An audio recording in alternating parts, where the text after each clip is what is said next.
E hoje nós vamos iniciar uma nova série de sermões intitulada Encontros com Deus. Basearemos essa nossa série em Gênesis e alguns textos específicos de Gênesis. A ideia não é passar versículo a versículo em Gênesis, mas nós pegaremos alguns pontos e meditaremos sobre alguns encontros de Deus dentro do livro de Gênesis. A proposta dessa série, o objetivo dessa série é entender que ninguém que encontra Deus de verdade permanece o mesmo. Ninguém que encontra Deus de verdade permanece o mesmo. Toda vez que alguém tem um encontro verdadeiro com Deus, nunca sai do mesmo jeito, ele não permanece da mesma forma. Alguma coisa necessariamente muda. Quando falamos sobre Gênesis, muitas dúvidas, curiosidades surgem na nossa mente, e algumas até no nosso coração. Mas precisamos entender que a proposta de Gênesis, e especialmente da série, não é apenas informar, trazer informações, sanar curiosidades. Quando Deus inspira Moisés a registrar o livro de Gênesis, o seu propósito não é apenas informar, mas é transformar por meio da sua verdade. Ele revela a sua santidade, ele confronta o nosso coração, nos envia com um propósito. Esse é o movimento que perceberemos ao longo dessa série. Mas antes de iniciarmos, eu preciso lhe perguntar: você está disposto a ter um encontro verdadeiro com Deus? Talvez a sua resposta seja: eu já tive. E eu lhe pergunto: que tal mais um? Não na mesma natureza de regeneração, mas muitas vezes percebemos a nossa vida se afastando de Deus.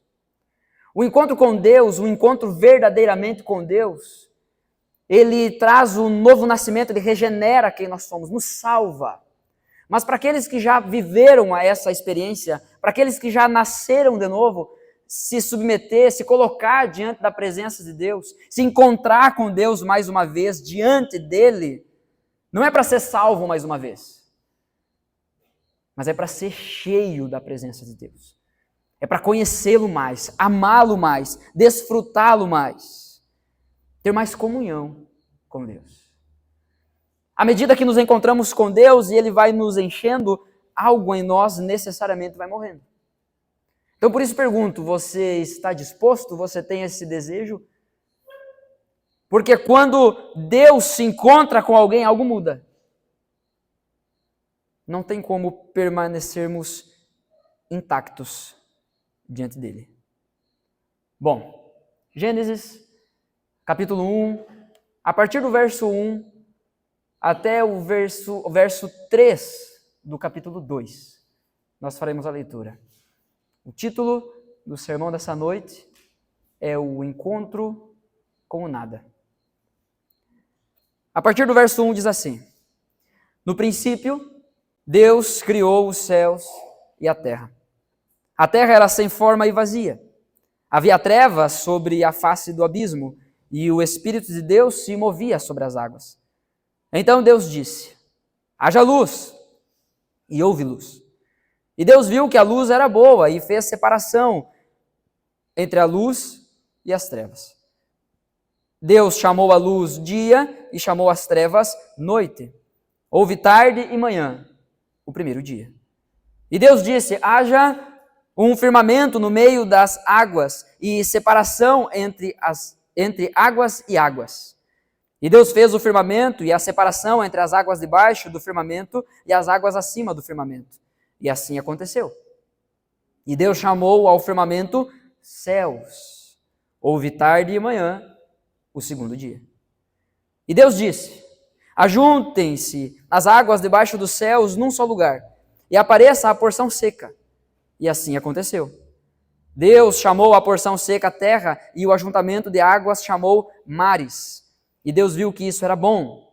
E Deus disse que a terra produza relva, ervas que deem semente e árvores frutíferas que deem frutos segundo a sua espécie, cuja semente esteja no fruto sobre a terra. E assim aconteceu. A terra produziu relva, ervas que davam semente segundo a sua espécie, e árvores que davam fruto, cuja semente estava nele, conforme a sua espécie. E Deus viu que isso era bom. Houve tarde de manhã, o terceiro dia. E Deus disse, não se perca, verso 14, que haja luzeiros no firmamento dos céus, para fazerem separação entre o dia e a noite, e sejam eles para sinais, para estações, para dias e anos, e sirvam de luzeiros no firmamento dos céus para iluminar a terra. E assim aconteceu. Deus fez os dois grandes luzeiros, o maior para governar o dia e o menor para governar a noite, e fez também as estrelas, e os colocou no firmamento dos céus para iluminarem a terra, para governarem o dia e a noite e fazerem separação entre a luz e as trevas. E Deus viu que isso era bom. Houve tarde de manhã, o quarto dia. Deus disse que as águas sejam povoadas de enxames de seres vivos, e as aves voem sobre a terra, sob o firmamento dos céus. E assim Deus criou as grandes criaturas marinhas e todos os seres vivos que se movem, os quais povoam as águas segundo as suas espécies, e todas as aves segundo as suas espécies. E Deus viu que isso era bom. E Deus os abençoou, dizendo: sejam fecundos, multipliquem-se e encham as águas dos mares, e na terra se multipliquem as aves. Houve tarde e manhã, o quinto dia. E Deus disse que a terra produza seres vivos conforme a sua espécie, animais domésticos, animais que rastejam e animais selvagens, segundo a sua espécie. E assim aconteceu. E Deus fez os animais selvagens segundo a sua espécie, e os animais domésticos conforme a sua espécie, e todos os animais que rastejam sobre a terra segundo a sua espécie. E Deus viu que isso era... E Deus disse: façamos o ser humano à nossa imagem, conforme a nossa semelhança. Tenha ele domínio sobre os peixes do mar, sobre as aves dos céus e sobre os animais domésticos, sobre toda a terra e sobre todos os animais que rastejam pela terra. Assim Deus criou o ser humano à sua imagem, a imagem de Deus o criou. Homem e mulher os criou, e Deus os abençoou e lhes disse: sejam fecundos, multipliquem-se e encham a terra e sujeitem-na. Tenham domínio sobre os peixes do mar, sobre as aves dos céus e sobre todo o animal que rasteja pela terra. E Deus disse ainda: eis que lhes tenho dado todas as ervas que dão semente e se acham na superfície de toda a terra e todas as árvores em que há fruto que dê semente. E isso servirá de alimento para vocês e para todos os animais da terra, todas as aves dos céus e todos os animais que rastejam sobre a terra, em quem há fôlego de vida. Toda a erva verde lhes servirá de alimento. E assim aconteceu. Deus viu tudo o que havia feito, e eis que era muito bom. Houve tarde e manhã, o sexto dia. Assim, pois, foram acabados os céus e a terra, e tudo o que neles há. E havendo Deus terminado no sétimo dia a sua obra que tinha feito, descansou nesse dia de toda a obra que tinha feito. E Deus abençoou o sétimo dia e o santificou, porque nele descansou de toda a obra que como Criador tinha feito. Até aqui. Vamos orar mais uma vez? Mas antes disso, eu vou tomar um copo de água, né?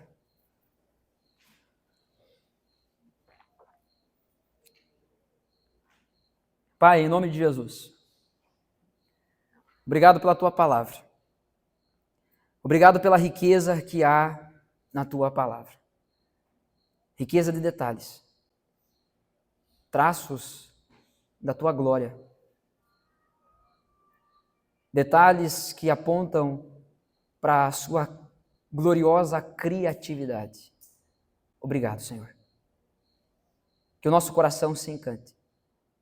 Que o nosso coração se deleite com a riqueza de detalhes que o Senhor deixou, para que conhecêssemos quem o Senhor é. Fala conosco essa noite. Transforma-nos essa noite. Essa é a minha oração, é a nossa oração em nome do Senhor Jesus. Amém.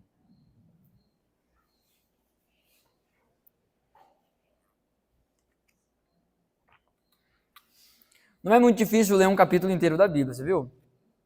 Dá sede, ler em voz alta, mas não é muito difícil. Como é que está o seu plano de leitura aí esse ano? Ainda dá tempo de correr atrás, né? Todo ano nós temos na igreja o desafio anual da leitura bíblica. Quem ler a Bíblia inteira durante um ano vai ganhar um brinde no final. Aí nesse momento, aqueles que leram ano passado pensando, e cadê o brinde do ano passado? Calma. Metade do brinde já está ali em casa, a outra metade a gente ainda está providenciando. Calma. Mas a maior recompensa você já recebeu, né? Ou não? Porque pagar para ler a Bíblia, ninguém vai pagar você para ler a Bíblia. É um encorajamento apenas. Para que você leia, para que você conheça cada vez mais a palavra de Deus. Você concorda comigo que Gênesis coloca em alguns momentos mais dúvidas da nossa cabeça do que certeza? Quando a gente começa a olhar para a riqueza de detalhes, a gente começa a fazer algumas perguntas que a gente não fez antes. A minha proposta no sermão dessa noite e na série como um todo não é explicar cada um desses detalhes, até porque nem tem uma resposta para cada um desses detalhes. Mas é entendermos de fato aquilo que Deus deseja comunicar, conversar conosco através daquilo que Ele revelou. Em outros momentos proporcionados especificamente para isso, podemos dialogar, conversar, pesquisar e nos deleitarmos na riqueza de detalhes do texto. Aqui abordaremos algumas coisas, mas seguiremos da proposta dessa série. Gênesis nos traz perguntas. E existem algumas perguntas que acompanham a gente por toda a nossa vida. Não só a gente, eu, os seus anos de vida, mas a humanidade como um todo. Existem perguntas que, por mais que sejam oferecidas respostas, parece que nunca é suficiente. Pelo menos para algumas. Uma das perguntas que mais ouvimos seria sobre o sentido da vida.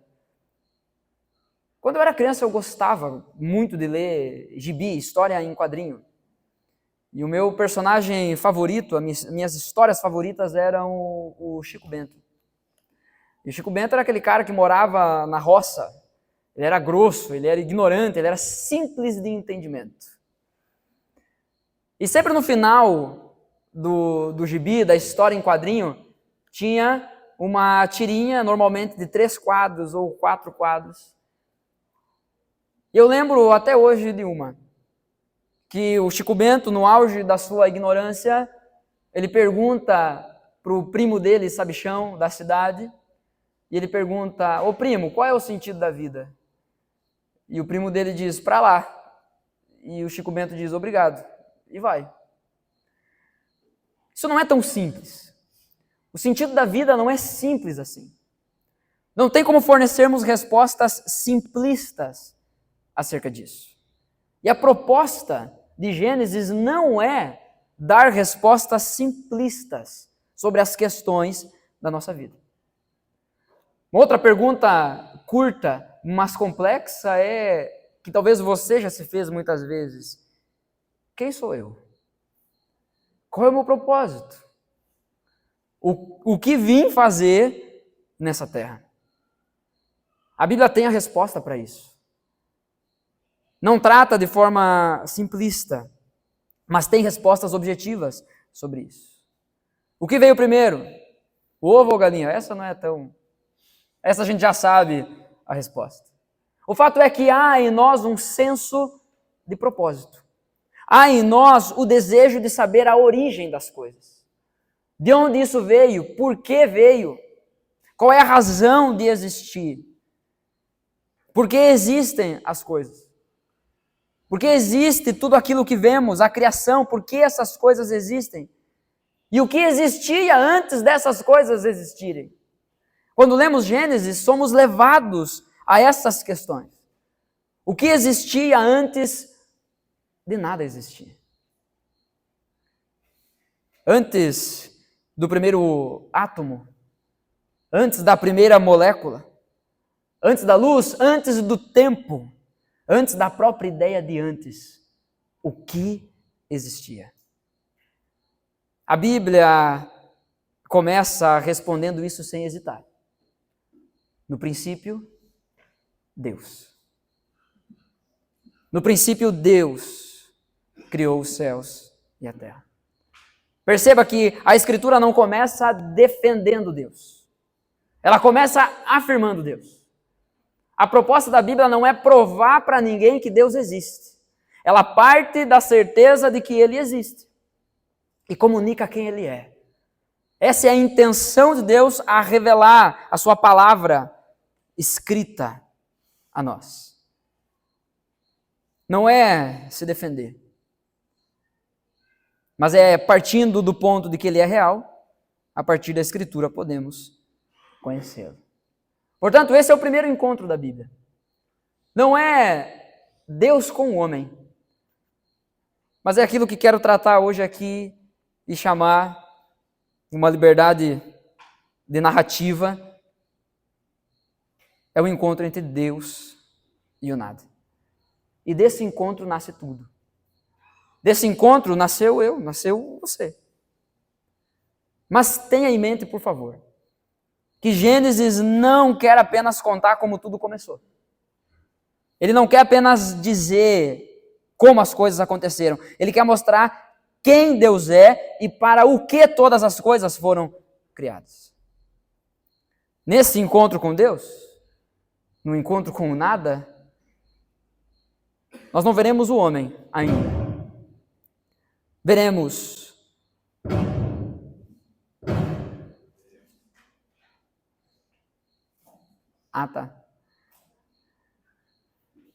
veremos o Deus que antecede tudo, o Deus que organiza o caos, o Deus que tem intenção, vontade, e o Deus que dá direção.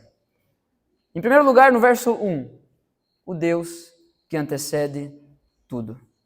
No princípio, Deus criou os céus e a terra. Aqui nasce o tempo. No princípio, diz o texto. Ele, Deus, é aquele que já existia antes do tempo. O princípio surge porque Deus existe, porque Deus é. O princípio é criado, o tempo é criado por aquele que não foi criado por ninguém. E a partir desse que não foi criado por ninguém, a partir dele começam então o espaço, lugar, matéria. O texto diz que Deus criou os céus e a terra. Portanto, antes do tempo, antes do espaço, antes da matéria, já havia Deus. E esse é um senso, é uma convicção que precisa estar firmada em nosso coração. Deus age dentro do tempo, mas Ele não está preso ao tempo.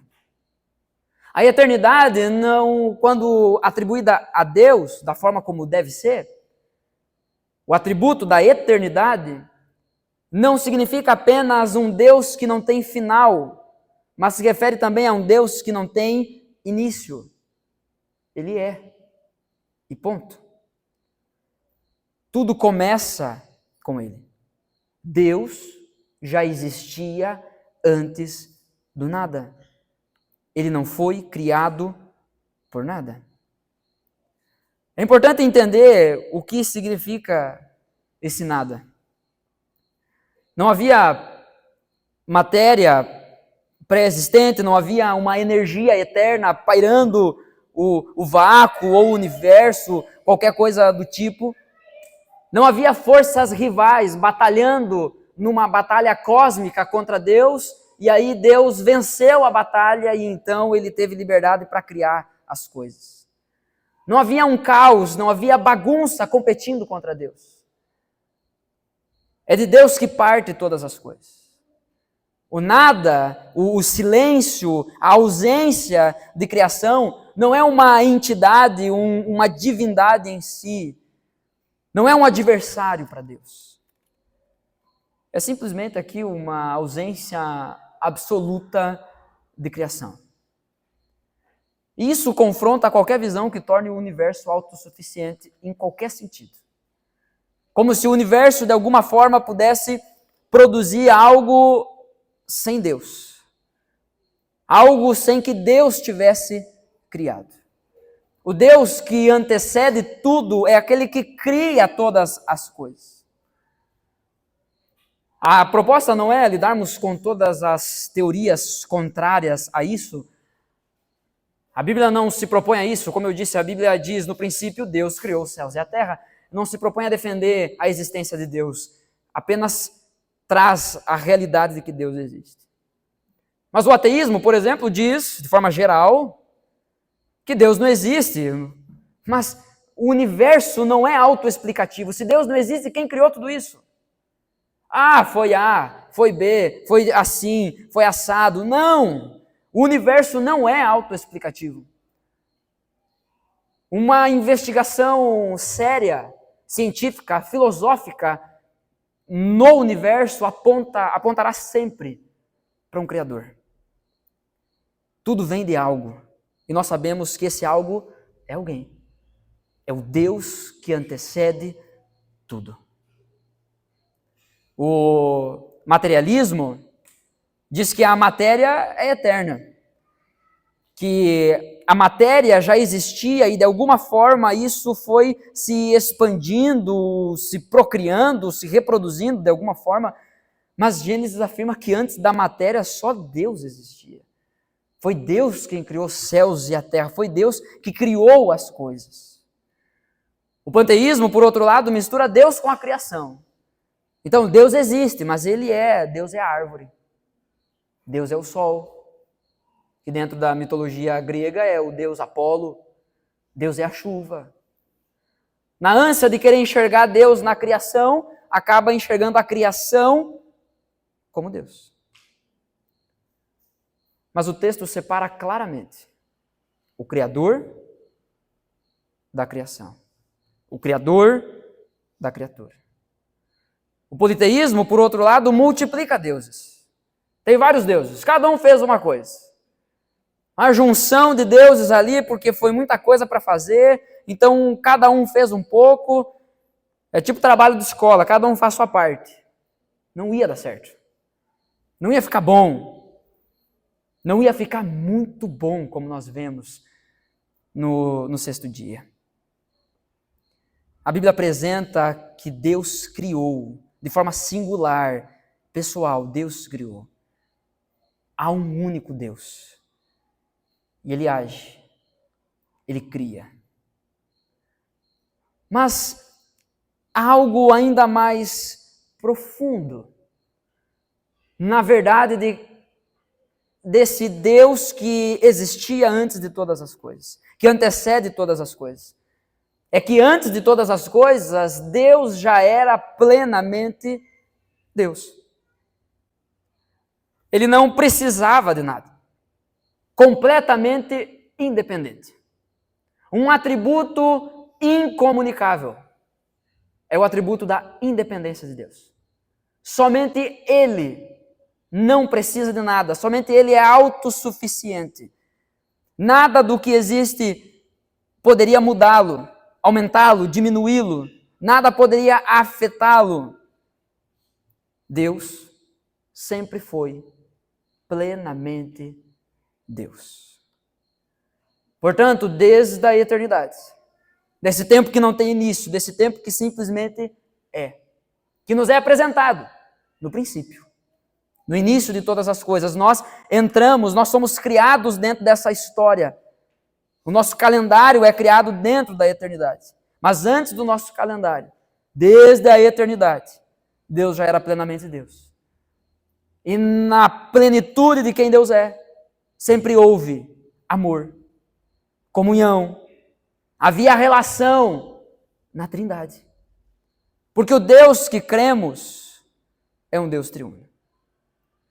Um Deus que é eterno e é amor. Ele não pode viver sozinho nesse sentido.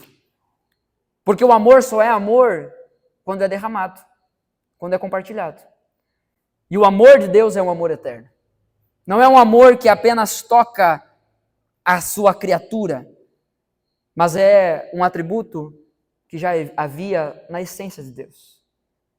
Na verdade, o amor é um dos atributos que mais fica na nossa mente. Afinal, se eu digo Deus é, você diz amor. É um dos textos mais conhecidos. Deus é amor e sempre foi. Ele nunca mudou. Dentro da Trindade, da relação do Pai, do Filho e do Espírito, já havia amor, havia comunhão, havia essa relação perfeita. Eu gosto de uma ilustração que ficou muito famosa dentro da história da igreja, que a relação da Trindade é como se fosse uma dança, onde o Pai, o Filho e o Espírito Santo dançam tão harmoniosamente, tão perfeitamente, que se tornam um. E dentro dessa dança harmoniosa, em algum momento, há uma decisão voluntária, há uma decisão de chamar, de abrir a roda. E aí então, no princípio, Deus criou os céus e a terra. E aquela dança que era perfeita, aquela dança que era completamente harmoniosa, que não tinha um pé fora do compasso, que ninguém pisava no pé de ninguém, a Trindade resolve abrir a roda. E aí entra eu e você. Tudo torto. Um pisando no pé do outro. Mas o propósito da Trindade, o propósito do nosso Deus triuno, sempre foi esse. Na sua criação, abrir a roda para que participássemos disso. Porque Deus é amor. E dentro de um momento da eternidade, Ele decidiu iniciar a nossa história e nos chamar para sermos participantes disso. Portanto, Deus não precisa da nossa adoração. Deus não precisa que digamos que Ele é santo. Entenda, Deus não precisa. Porque Ele continua sendo santo, mesmo se não o reconhecermos de tal forma. Deus não precisa das nossas orações. Deus não está com uma crise de identidade. Deus não está precisando que alguém dê um tapinha nas costas dele e diga, vamos lá, Deus, você consegue. Deus não precisa disso. Ele é autossuficiente em si próprio. Portanto, Deus não cria por necessidade. O Deus que antecede todas as coisas não criou o que criou por necessidade, por tédio, por ociosidade. Deus não cria porque havia algo faltando nele. Ele cria a partir da sua plenitude e não a partir de uma necessidade. O Deus que antecede tudo era completo em si mesmo e mesmo assim decidiu criar. No princípio, Deus criou os céus e a terra. Em segundo lugar, eu não vou ler todo o texto de novo, mas se você estiver anotando, marcando, do verso 2 até o verso 25, nós temos o Deus que organiza o caos. É isso que Gênesis, e esse relato de Gênesis capítulo 1 está nos informando. Está aqui como revelação do próprio Deus diante de nós. Em primeiro lugar, o Deus que antecede tudo. Em segundo lugar, o Deus que organiza o caos. A terra era sem forma e vazia, diz o verso 2. Havia trevas sobre a face do abismo e o Espírito de Deus se movia sobre as águas. Nós não estamos mais, então, diante do nada absoluto. Deus já criou os céus e a terra. Deus já criou a matéria. Deus já criou a forma. Deus já criou o tempo. Não estamos mais diante do nada absoluto. Já existe criação, mas ela ainda não está estruturada. Havia, então, aquilo que alguns estudiosos chamam de caos, vazio. Aquilo que eu estou trazendo aqui, como disse, numa liberdade de narrativa, nada. A ideia de sem forma e vazia no original é de algo desorganizado. Existe algo. Já foi criado algo. O texto nos diz que o Espírito de Deus pairava sobre as águas. Que águas? Existia já algo criado, mas ainda não havia organização, não era funcional e estava desabitado. Mas até mesmo esse aparente caos inicial, isso não pode ser confundido como um caos maligno, uma força rival. Deus criou as coisas e aí ele perdeu o controle e ali tudo começou a dar errado. Não. Esse nada, esse caos não é uma entidade espiritual oposta a Deus. Trata apenas de um estado inicial que ainda não está organizado. A Bíblia não apresenta Deus lutando contra o caos. A narrativa de Gênesis foi construída para que nós entendêssemos e pudéssemos perceber o processo criativo de Deus enquanto formava e trazia luz a todas as coisas. Ela não apresenta Deus lutando contra o caos, não há batalha contra o cosmos, não há espaço aqui para mitologia, para aquelas histórias que a gente escuta. Na verdade, é bem mais simples do que isso. A partir do verso 3, nós temos Deus falando. Não existe uma batalha. Não existe uma queda de braço. O verso 3 diz, então Deus disse, haja luz. Diante da palavra, diante desse chamado à existência da luz, havia apenas uma possibilidade. A luz passar a existir. Não havia outra possibilidade. Porque quando Deus chama a existência, aquilo passa a existir. Sem batalha, sem esforço, apenas o exercício da sua vontade. Faça-se a luz. Pronto, luz. E assim segue durante todos os outros dias. Criando todas as coisas, chamando à existência todas as coisas. Portanto, o nada, antes da criação das coisas, revela justamente a independência de Deus. Ele não precisou de uma matéria-prima. Ele não precisou de uma ajuda externa ou de um acidente. O nada revela a independência de Deus. Eu crio, eu chamo a existência a partir do nada. O aparente caos, aquele estado inicial desorganizado, desabitado, desfuncional, o caos revela apenas a soberania de Deus. Porque mesmo em algo que ainda não tem ordem, nós vemos Deus guiando todas as coisas para um fim último. Não há nada de mal aqui, mas também não é chamado de bom. É apenas incompleto. Temos um processo criativo de Deus. Deus poderia revelar o relato da criação para nós de uma forma mais objetiva. No princípio, criou Deus os céus e a terra. E no 7º dia ele descansou.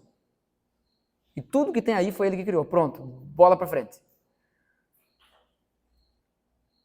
A forma como Deus decidiu revelar isso trabalha em nós a calma. Trabalha em nós a paciência. Trabalha em nós a espera. Existem coisas que ainda não estão completas. A expressão no texto, e viu Deus que era bom, só aparece depois que a ordem começa a ser estabelecida. Não é que estava ruim, mas não estava bom. Nos dias 1 a 3, Deus trabalha a forma das coisas. Nos dias 4 a 6, Deus trabalha o vazio. Deus começa a preencher a forma que Ele criou. É um processo. São movimentos. Primeiro o ambiente, depois o habitante. Deus cria o lugar antes de criar quem vai ocupar esse lugar. Esse movimento mostra que Deus não improvisou nada. Ele criou, Ele preparou todas as coisas. É claro que esse texto aqui, ele não está falando sobre desordem moral, sobre o pecado. Mas Deus decidiu mostrar isso através desses processos.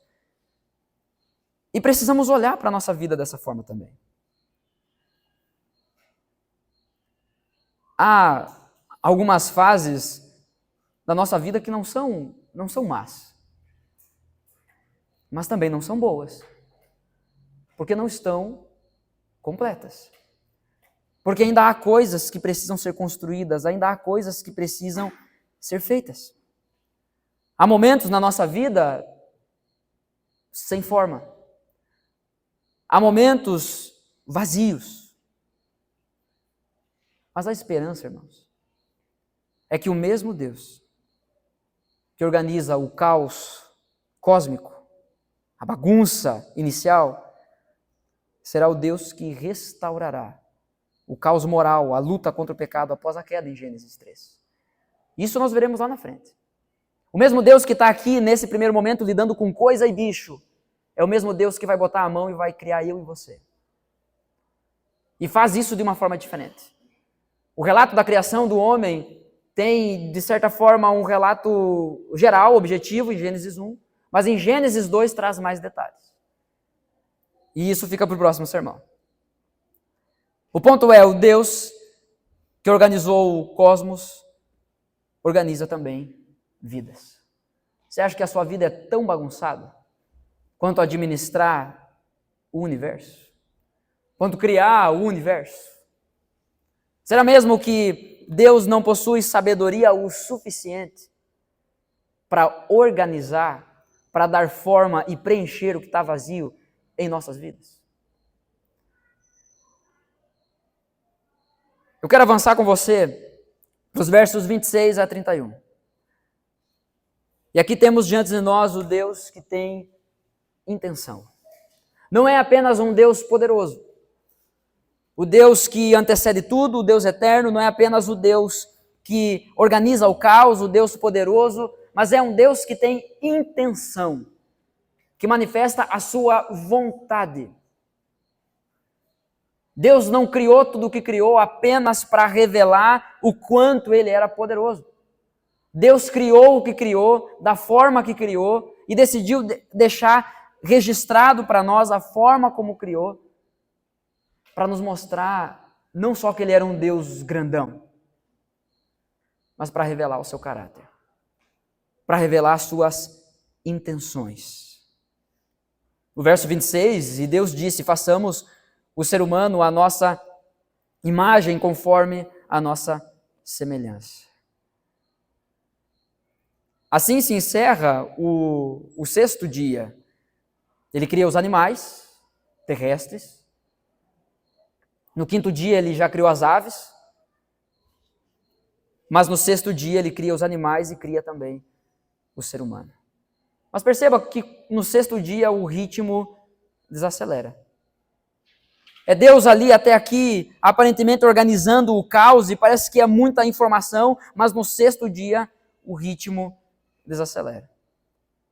No façamos o homem à nossa imagem, há uma natureza divina explícita, há uma natureza divina sendo revelada a nós.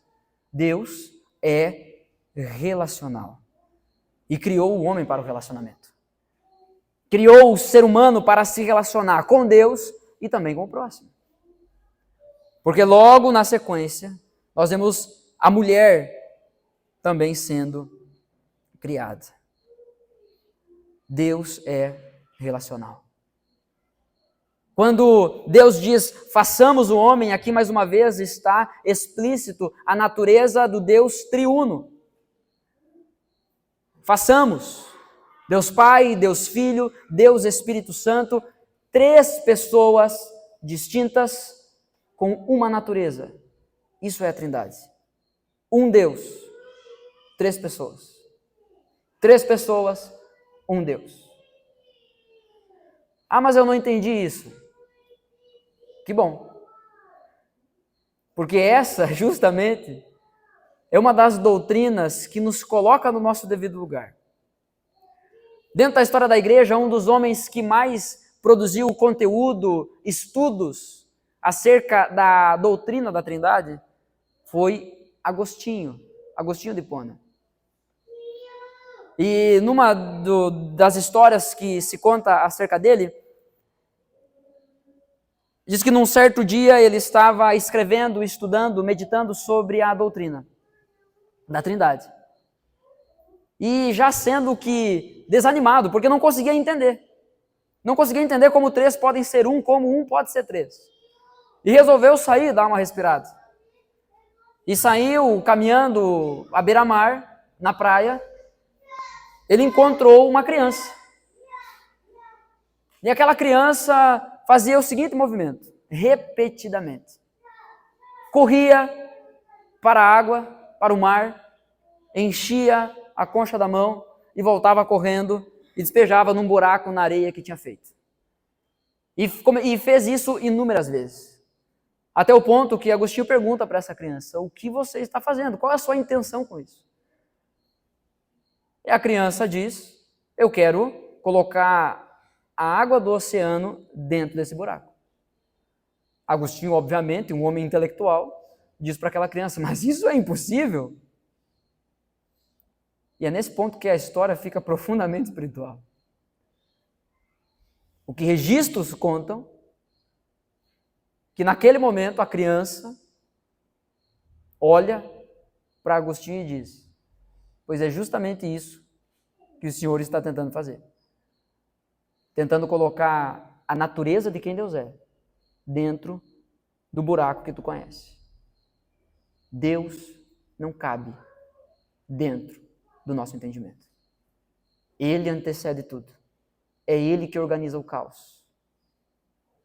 E através da sua natureza Ele revela a sua vontade. Não é a gente dissecá-lo para então entender e confiar nele. Mas é a gente entender, conhecer a partir daquilo que Ele revelou para nos relacionarmos com Ele. A dignidade humana não é autônoma, ela não parte de si própria, ela é derivada. A dignidade do homem nasce da relação que Deus intencionou para ele. A nossa dignidade, o nosso valor está no fato de que Deus nos criou e nos criou para Ele. O valor de todas as coisas, da criação, do cosmos, de tudo, o valor disso tudo está no fato de que foi criado por Deus, por meio de Deus e para Deus. O Deus triuno não nos criou para eliminar a sua solidão, a solidão que Ele tinha na eternidade, não. Ele nos criou com a intenção de nos incluir na relação eterna do Pai, do Filho e do Espírito Santo. Ele abre a roda e nos chama para a dança. Precisava de nós? Não. Na verdade, traduzindo aqui de uma forma mais humana, nós bagunçamos a dança. A gente entrou todo bagunçado, um pisando no pé do outro, tropeçando. Enquanto um diz 2 para cá e 1 para lá, um vai 2 para cá e 3 para lá, e a gente se pisa tudo. Mas esse Deus possui uma intenção ao fazer tudo isso. O homem foi criado para desfrutar de Deus e ao desfrutá-lo, glorificá-lo. Ao experimentar Deus, se deleitar em Deus. Ao conhecer a Deus, render louvores a Deus. Se satisfazer em quem Deus é. Portanto, fora dessa relação, a dignidade humana se desintegra. Romanos capítulo 11, no finalzinho, o apóstolo Paulo traz uma das declarações mais belas da Escritura. Ele diz, porque dele, por ele e para ele, são o quê? Todas as coisas.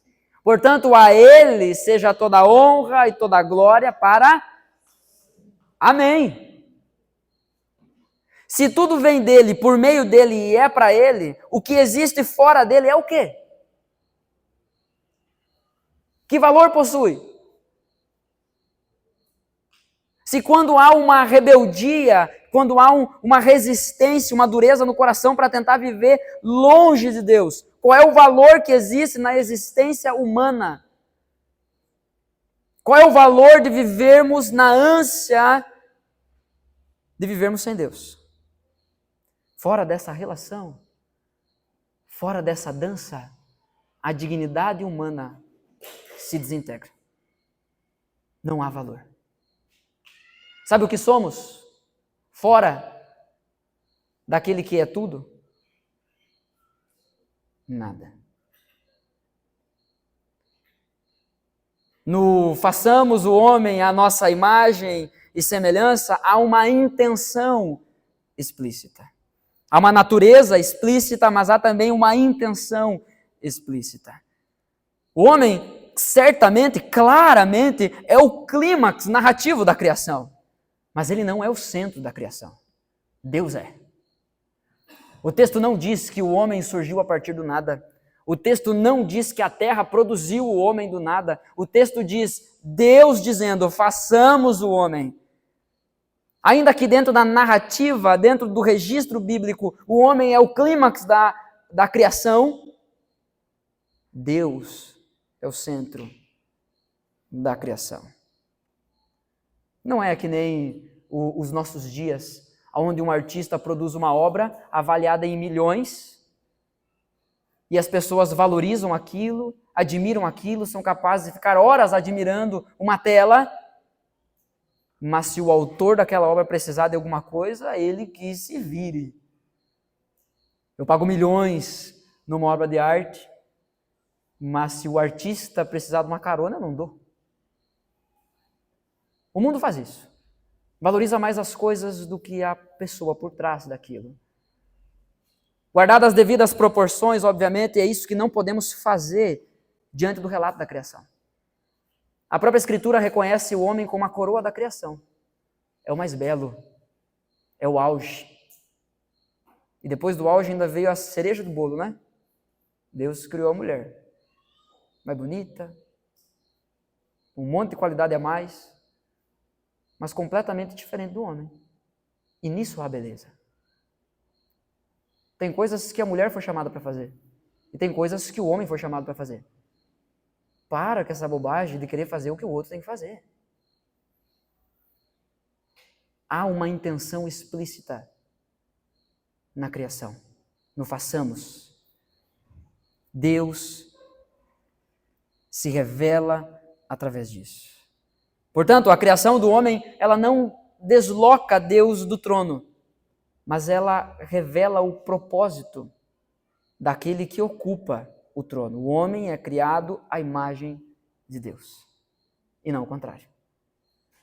O homem é criado à imagem de Deus. O próprio texto nos mostra que isso significa que ele representa Deus, ele não é Deus. Ele representa Deus. Ele reflete Deus, como a luz da lua reflete a luz do sol. Ele reflete Deus. Ele governa sob Deus, não sobre, sob. Ele governa debaixo, ele governa sob a autoridade de Deus. E ele vive diante de Deus. Constantemente está diante de Deus, tendo que prestar contas ao seu Criador. A verdadeira antropologia bíblica não coloca o homem no centro, coloca o homem diante daquele que é o centro. Portanto, essa noite você não é o mais valioso. Jesus é. Diante da história do universo, nós não somos o que mais importa, Deus é. Não é o seu sonho que mais importa, é o sonho de Deus que mais importa. Não é a sua história dar certo que importa, é a história de Deus dar certo que importa. Nós não fomos chamados para vivermos miseráveis 100 anos. Nós somos chamados para fazer parte de uma história eterna. Somos o clímax da criação, mas isso nos coloca diante daquele que é o centro de toda a criação, de toda a história. A intenção última de Deus é a sua própria glória e encher a terra com essa glória. Não é que a gente faça filho, porque o texto diz isso. Sejam férteis, multipliquem-se, encham a terra. Aleluia. Temos que agarrar a nuvem, gente, antes que ela vá embora. A nuvem deu uma passada aí. Mas a ideia não é reproduzir mais pessoas apenas que se pareçam conosco. Quando o texto diz, façamos o homem à nossa imagem e semelhança, e esses que são a nossa imagem e semelhança encham a terra vai ficar cheia do quê? A intenção de Deus, portanto, é que fique cheio da nossa imagem e semelhança. Fique cheio da minha glória, da glória de quem Deus é, da glória da Trindade, que através da sua criação, através do homem, todos percebam, conheçam quem Deus é. Ele cria o homem para que a sua glória seja vista por meio dele. Sem Deus, tira Deus do processo criativo, o homem perde seu eixo, seu propósito, perde sua identidade. Quem é o homem? Para que existe o homem? Se esquecermos de Deus, jamais saberemos quem somos e para que fomos criados. A grandeza do homem, portanto, não está numa independência. A grandeza do homem está na dependência. Isso não o diminui. Isso o estabiliza. Isso traz segurança. Isso traz esperança. Porque aquele Deus que me criou, como já falamos hoje, vai voltar para me buscar. Amém? Em quarto e último lugar, o Deus que dá direção. Nos versículos 1 a 3 do capítulo 2, assim, pois, foram acabados os céus e a terra e tudo o que neles há. E havendo Deus terminado no sétimo dia a sua obra que tinha feito, descansou nesse dia de toda a obra que tinha feito. E Deus abençoou o sétimo dia e o santificou, porque nele descansou de toda a obra que, como Criador, tinha feito. Irmãos, Deus não descansa por exaustão. Ele descansa para instrução. Instrução do seu povo. Instrução da gente. Deus, que é o Todo-Poderoso e é eterno, logo é eternamente todo-poderoso. A energia dele não acaba. Deus não dorme. A gente fala muito isso, né? Deus não dorme. Mas você já parou para pensar na maravilha dessa verdade? Por mais que você trabalhe, você se esforce, você vire dia após dia sem dormir e tanto trabalhar, vai chegar um momento que o sono simplesmente te vence. E naquele momento que você está ali, só o pó. Está nos pés da égua, quando a gente chama aqui. É uma forma de expressão, Miquias. A gente está no fio do bigode. Deus continua sendo o Todo-Poderoso. E a gente dorme descansando, na esperança de que o amanhã, no amanhã o Deus eterno já está lá. Ele é o alfa e o ômega, o princípio e o fim, aquele que é, que era e que há de vir. Eu descanso. Deus nos instrui através disso. O sétimo dia é diferente. A descrição sobre o sétimo dia é claramente diferente. Não há tarde e manhã, por exemplo. É um dia abençoado. O texto diz que Deus o abençoou e o santificou. O separou. Tornou esse dia diferente. Não é que Deus criou um feriado no meio da semana. Diz assim, gente, durante 6 dias vocês cuidem das coisas de vocês. Mas o sétimo dia é meu. O sétimo dia eu quero só para mim, porque senão eu vou ficar dodói. Eu vou ficar ferido, eu vou ficar amargurado. Não. Através do descanso, Deus dá uma direção para a sua criação. A criação não foi feita apenas para a produção. Foi feita para o descanso. Um dia a criação para. Um dia, Deus parou de criar. O sábado revela uma direção, uma finalidade, um destino. Porque Deus cria todas as coisas, no início, no caos ou no nada, não há a expressão, não há a verdade sendo dita de que era bom. Não era ruim, mas não era bom. Mas aí Deus começa a criar as coisas, o primeiro dia, o segundo dia, o terceiro dia, o quarto dia, o quinto dia, e tudo era bom. E aí no sexto dia, e aí ficou muito bom. E agora nós vamos parar. Por quê? Deus estava cansado? Não. Certamente não. É para nos dar uma direção. O objetivo da criação não é simplesmente existir, mas é participar do descanso de Deus. O primeiro encontro foi entre Deus e o nada, mas o objetivo nunca foi só vencer o nada ou preencher o nada.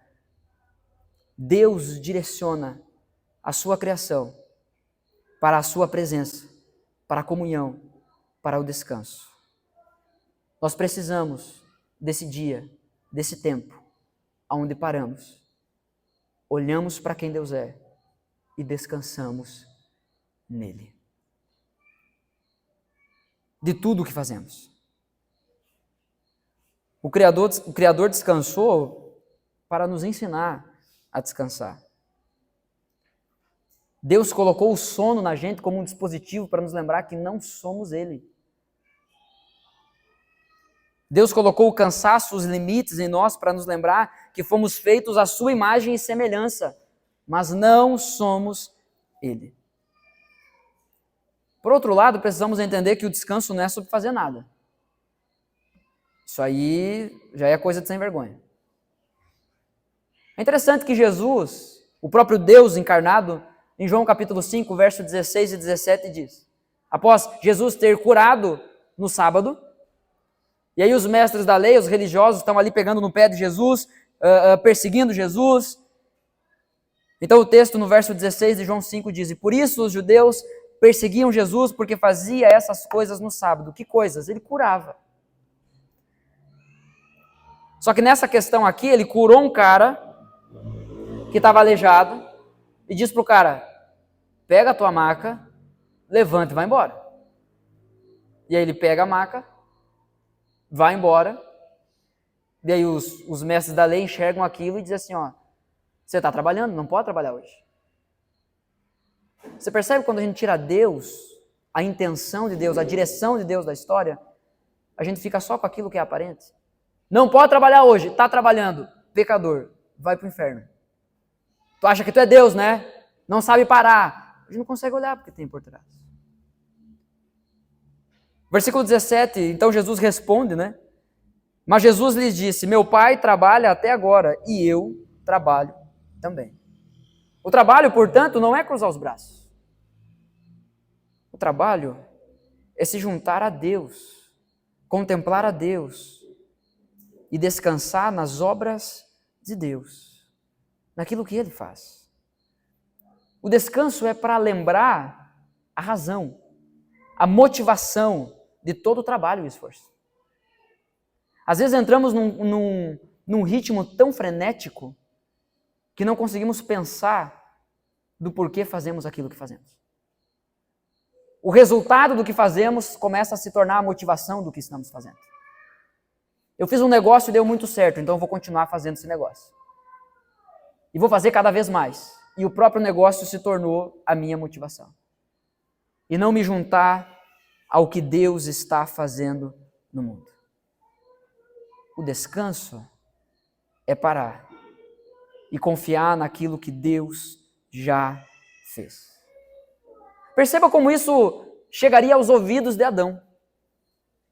Deus descansando. Imagina se Adão não trabalhasse. O que mais restaria para ele? Adão não tinha um sofá estica e puxa, né? Deita, levanta as pernas. Adão não tinha um Instagram para ficar vendo várias bobagens por várias horas. Ele não tinha um videogame, ele não tinha uma assinatura de streaming. São problemas do nosso tempo. Se Adão não trabalhasse, o que mais restaria para ele? Será que Adão ficaria entediado? Porque não restaria mais nada para Adão, a não ser desfrutar daquilo pelo qual ele foi criado. Relacionamento. No final de todos os dias, Deus ia para o jardim encontrar com Adão. Deus viu que não era bom que Adão ficasse só e criou uma mulher para Adão. Descansando, Adão lembrava do propósito dele estar ali. Se relacionar com Deus. E a partir da relação com seu Criador, viver o seu outro relacionamento com a sua esposa e também viver o seu serviço, o seu trabalho, que era dar nome para os bichos, era cultivar e guardar o jardim. A pergunta que eu lhe faço dentro disso é: você tem descansado no quê? Ou em quem? À luz do Novo Testamento, o nosso descanso tem um nome: Jesus Cristo. Hebreus capítulo 4 fala sobre um descanso verdadeiro, pelo qual o povo de Deus anseia, aguarda. Que não foi cumprido, não foi conquistado por Josué enquanto entrou na Terra Prometida, mas foi conquistado pelo próprio Jesus. E será nos dado de forma plena no dia da sua volta. Mas e hoje? Será que é possível hoje experimentarmos esse descanso? Será que é possível hoje vivermos a plenitude dessa intenção de Deus a nos criar, da direção que Deus nos dá a partir do descanso? Mateus capítulo 11, o verso 28 a 30, deixa isso muito claro. O nosso descanso tem um nome, o nosso descanso tem uma direção. Venham a mim, diz o texto. Venham a mim todos vocês que estão cansados e sobrecarregados e eu os aliviarei. Não é sobre trabalho, é sobre coração. É sobre relação. É sobre um encontro com Deus. Não sobre lidar com as coisas de Deus. Porque se Deus tivesse deixado, provavelmente Adão estaria botando o nome de bicho 7 dias por semana. Estaria cuidando, cultivando, guardando o jardim 7 dias por semana. Mas quando Deus para, Adão para viver uma relação, para viver um encontro. Mas é justamente porque não paramos, e muitas vezes não paramos de tanto lidar com as coisas de Deus e não com o próprio Deus, que nos sentimos cansados e sobrecarregados. O descanso é um só. É o próprio Cristo dizendo: venham a mim, eu os aliviarei. Tomem sobre vocês o meu jugo e aprendam de mim. Aprendam a viver. Aprendam a descansar. Aprendam a trabalhar. Aprendam de mim. Porque eu sou manso e humilde de coração. A promessa é garantida. Vocês acharão descanso para a alma de vocês. Porque o corpo vai passar a vida toda aqui muito provavelmente cansado. A cada dia que passa parece que a gente se despedaça um pouco mais. Ainda que a gente consiga retardar o processo de envelhecimento, se mantendo saudável, comendo bem, fazendo exercício, chegará o dia em que simplesmente iremos. O descanso verdadeiro é oferecido às nossas almas e é oferecido de forma eterna. O meu jugo é suave, diz Jesus, o meu fardo é leve. Só que às vezes a gente pega e pensa assim: tá, eu não consigo entender isso, porque Jesus diz que é leve, é suave, mas desde que eu vim para Jesus está tudo muito pesado. Está tudo muito difícil. Às vezes é porque não é o jugo de Jesus e nem o fardo de Jesus. É o nosso ainda. Mas o Deus que dá a direção, Ele nos chama através de Cristo. Então perceba que às vezes há pessoas que aparentemente possuem fardos mais leves do que outras pessoas, mas que para elas são tão pesados. Porque existe uma grande diferença entre você pegar um saco de cimento e carregar esse saco de cimento por 10 metros na direção certa.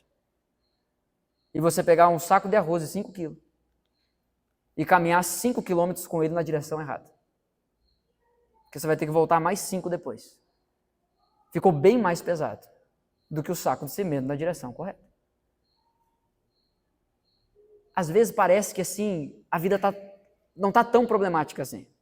Eu vou esperar apertar um pouco mais para compreender esse Deus que me dá uma direção. Para me submeter à direção que esse Deus me dá. Mas quanto mais você caminha para longe de Jesus, mais pesado vai ficar a volta. Portanto, volte hoje.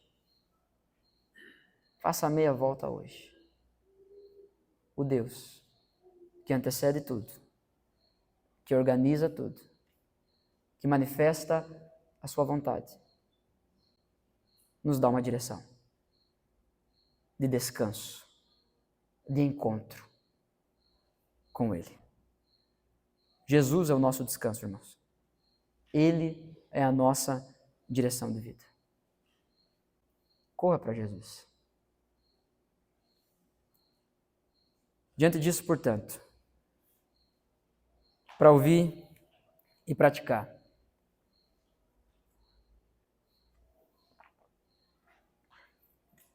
como está a sua vida hoje? Como está o seu cansaço hoje? Não fisicamente, estou falando daquele cansaço que não passa quando dorme.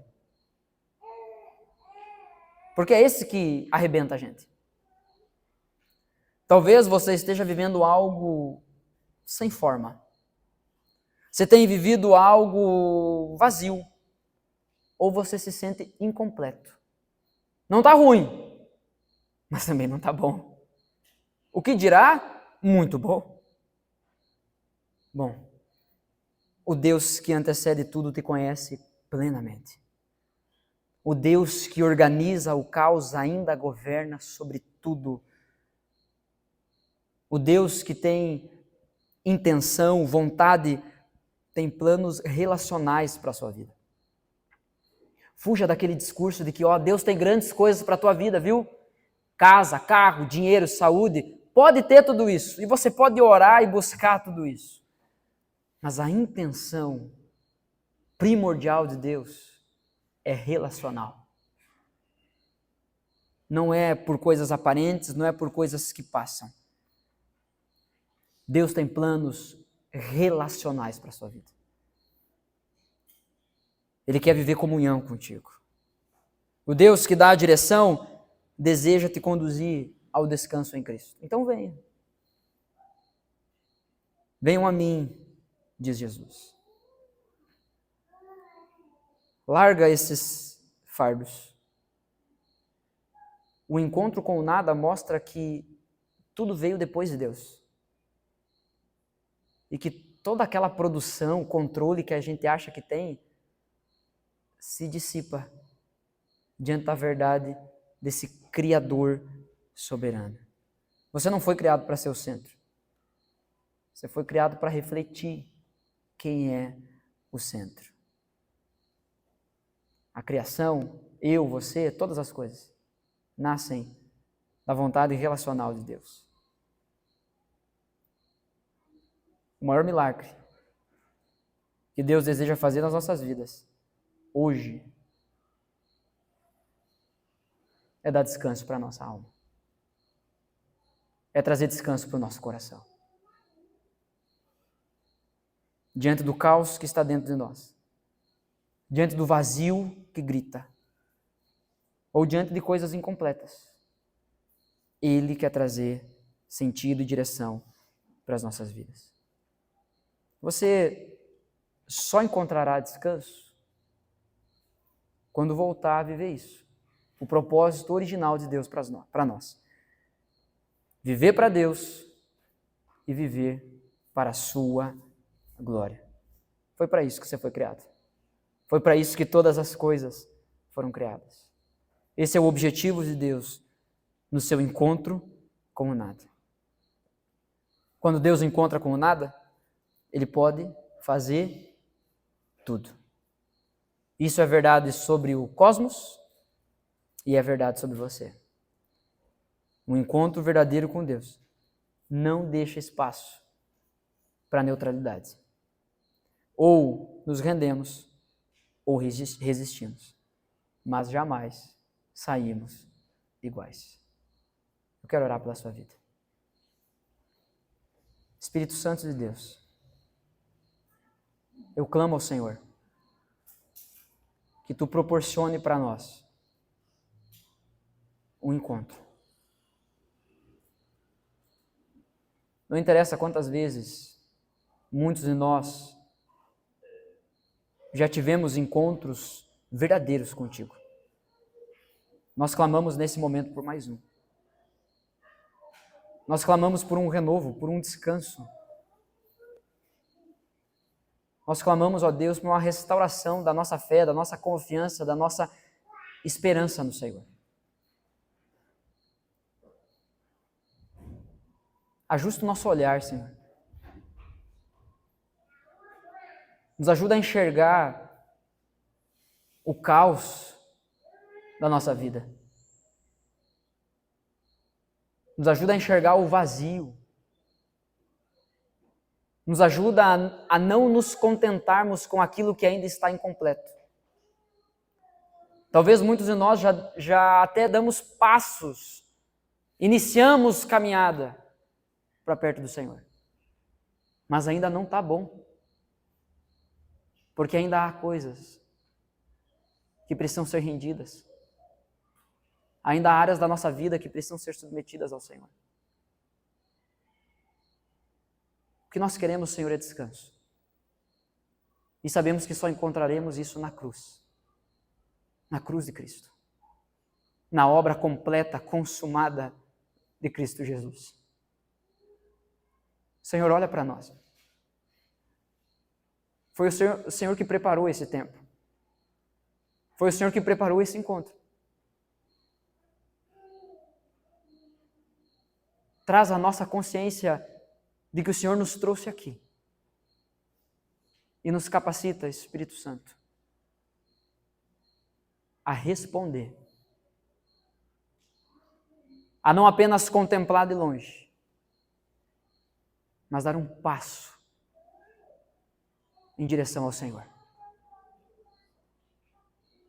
Que essa noite possamos ouvir a Tua voz e atender ao Teu chamado. Essa é a minha oração. É a nossa oração. Em nome do Senhor Jesus. Amém. Meu Salvador, na cruz mostrou o amor do Pai, o amor do Pai, o justo Deus.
seu amor